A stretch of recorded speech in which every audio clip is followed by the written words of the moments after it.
สบายดีเพื่อนๆจากอาลีฟาร์มเนาะมื้อนี้อาลีฟาร์มก็มาส่งตู้ฟักไข่คือเก่าเจ้าอาลีฟาร์มนี่แม่นผลิตตู้ฟักไข่แล้วก็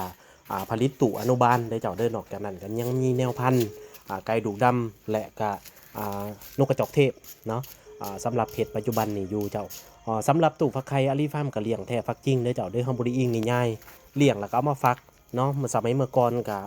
เฮ็ดตู้คนมือเจ้าใส่ตู้คนมือเฮ็ดเนาะก็ฟักออกแน่บ่ออกแน่เจ้าเนาะเพราะว่ามันเป็นระบบที่เฮา มันบ่แม่นออโตมัดเครื่องแต่ว่าหลังจากใส่ไประยะหนึ่งก็เห็นจุดอ่อนของมันเจ้าเนาะก็เลยมาใส่แบบระบบออโตมัดเครื่องดีกว่าเจ้าดีกว่าเฮาไปคุมด้วยตัวเองเจ้าเฮาบ่มีเวลาแน่นอนเจ้าถามว่ามันประหยัดบ่มันก็ประหยัดนั่นแหละแต่ถ้าจะแลกถึงเรื่องความเสียเวลาหรือความเสียหายจากการฝากตู้ออโต้นี่จะใส่ได้ดีกว่าเจ้าเนาะเพราะว่าอาลีฟาร์มนี่ก็ฝาก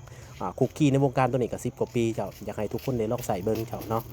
สำหรับชาวเกษตรกรทั้งหลายเจ้าลองมาใส่ของอาลีฟาร์มเบิ่งเด้อเจ้าเด้อ เฮานี่ก็ส่งตู้ฟักไข่ให้บางฟาร์มเจ้าบางฟาร์มก็เป็น7-8หน่วยก็มี12หน่วยก็ยังมีเจ้าเนาะขอบใจหลายๆที่ติดตามรับชมเด้อเจ้าเด้ออาลีฟาร์มก็ผลิตเครื่องแนวนี้นะส่งลูกค้าตลอดเด้อขอบใจหลายๆที่ใส่บริการเจ้า